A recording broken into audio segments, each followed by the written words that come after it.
Assalamualaikum warahmatullahi wabarakatuh. Kembali lagi dengan saya Rahman Soleh Sabtu Nugroho. Pada video kali ini saya ingin menyampaikan strategi knowledge management pada perusahaan digital. Perusahaan digital yang akan saya bawakan ini adalah PT Telkom Indonesia Divisi Regional 4 Jawa Tengah dan Yogyakarta. PT Telkom Indonesia adalah perusahaan badan usaha milik negara yang bergerak di bidang layanan teknologi informasi dan komunikasi serta telekomunikasi digital di Indonesia. Perusahaan ini menjadi salah satu penyedia layanan telekomunikasi terbesar di Indonesia. Terdapat dua jenis pengetahuan yang diterapkan di PT Telkom Indonesia, yaitu yang pertama adalah tacit knowledge. Tacit knowledge merupakan pengetahuan yang berasal dari pengalaman, keterampilan, dan pemahaman individu yang sulit didokumentasikan secara formal. Pada PT Telkom Indonesia, tacit knowledge diwujudkan dalam bentuk forum tatap muka mingguan, diskusi kerja, knowledge sharing antar karyawan, budaya membaca dan menulis pada portal Kampiun. Kedua adalah explicit knowledge. Explicit knowledge adalah pengetahuan yang sudah terdokumentasi dan mudah dibagikan kepada orang lain. Explicit knowledge dibagi dalam dua bentuk utama, yaitu job procedure, yaitu merupakan prosedur kerja formal atau SOP yang digunakan sebagai pedoman kerja karyawan.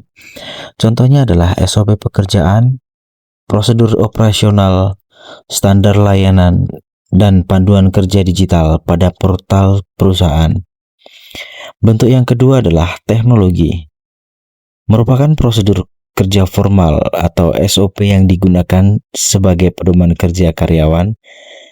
Contohnya implementasinya adalah intranet perusahaan, e-learning, database pengetahuan, dan portal Kampiun, dan media knowledge sharing online. Untuk meningkatkan kinerja karyawan, PT Telkom menerapkan beberapa strategi, yaitu sebagai berikut. Yang pertama adalah strategi knowledge creation atau penciptaan pengetahuan. Strategi ini dilakukan untuk menciptakan pengetahuan baru dari pengalaman dan pembelajaran karyawan. Contohnya adalah pelatihan dan pengembangan kompetensi karyawan, program e-learning perusahaan, evaluasi rutin mingguan, diskusi kerja antar divisi, serta pengembangan budaya belajar. Hal ini bertujuan untuk meningkatkan kemampuan para karyawan, untuk menciptakan inovasi, serta untuk memperkuat daya saing perusahaan digital.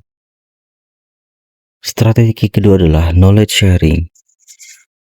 Strategi ini bertujuan untuk menyebarkan pengetahuan agar tidak terjadi knowledge loss ketika karyawan berpindah atau pensiun. Implementasinya adalah forum sharing mingguan, diskusi tatap muka, media sosial internal, platform Kampiun, serta penerapan budaya membaca dan menulis. Hal ini bertujuan untuk mempercepat transfer pengetahuan, untuk meningkatkan kolaborasi, serta untuk mengurangi miskomunikasi kerja. Yang ketiga adalah strategi pemanfaatkan teknologi informasi. Perusahaan menggunakan teknologi digital sebagai media utama pengelolaan pengetahuan.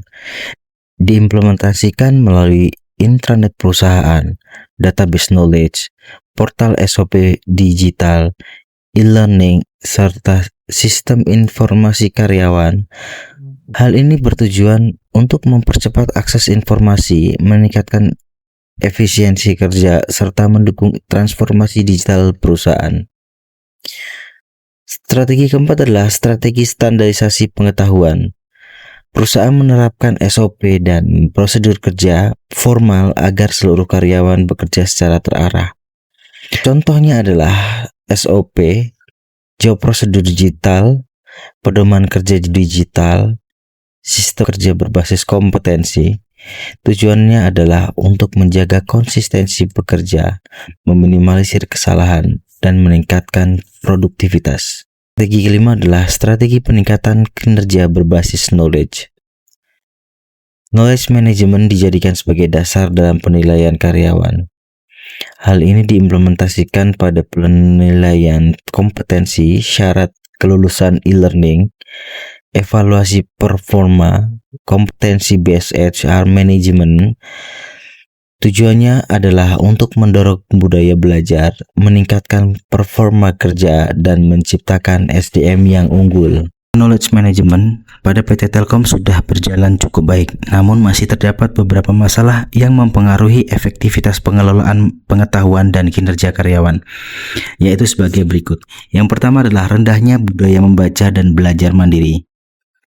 Masalah utama yang ditemukan adalah rendahnya budaya membaca dan kemauan belajar secara mandiri, sehingga memberikan dampak pada transfer knowledge yang menjadi lambat.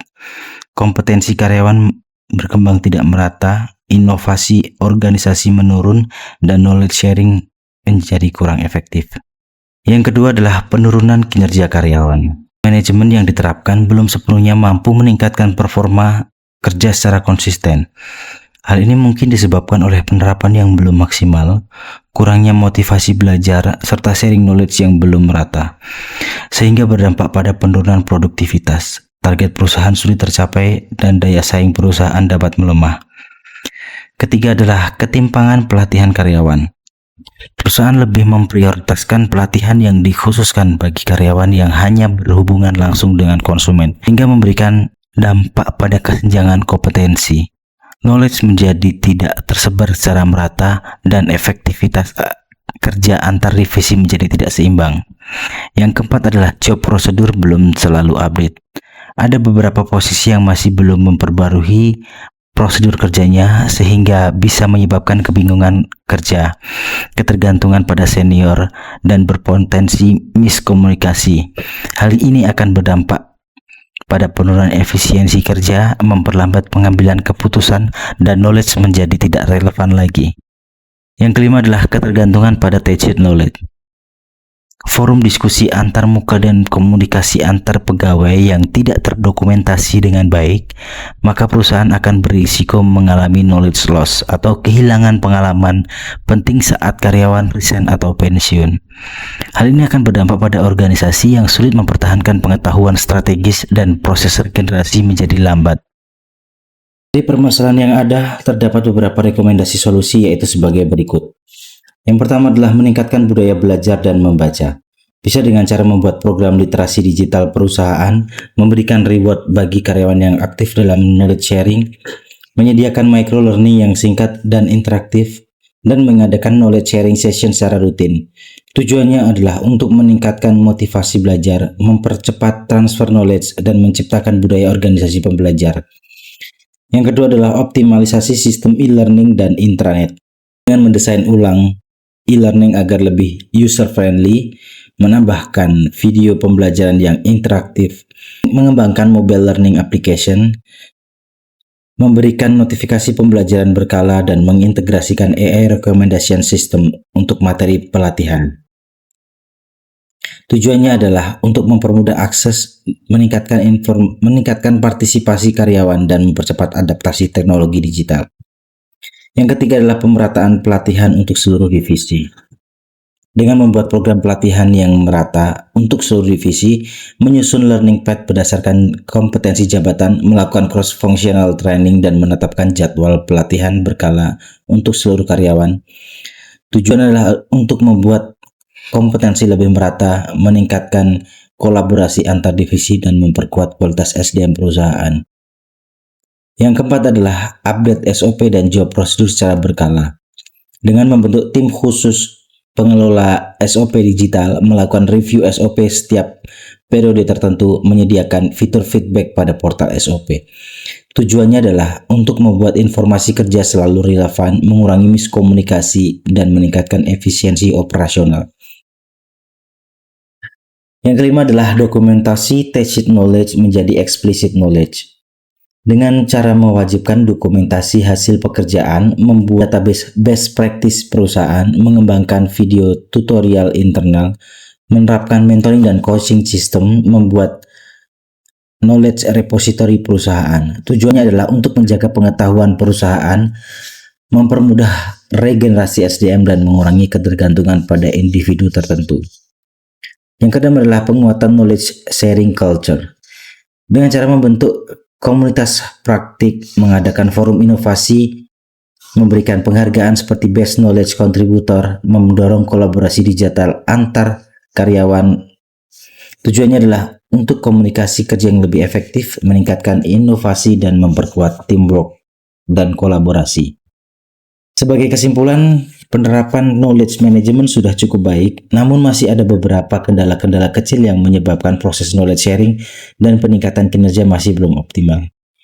Oleh karena itu, perusahaan perlu memperkuat budaya belajar, meningkatkan pemanfaatan teknologi digital, memperbarui prosedur kerja berkala, dan memperluas knowledge sharing agar knowledge management dapat berjalan lebih efektif dan mampu meningkatkan daya saing perusahaan di era digital.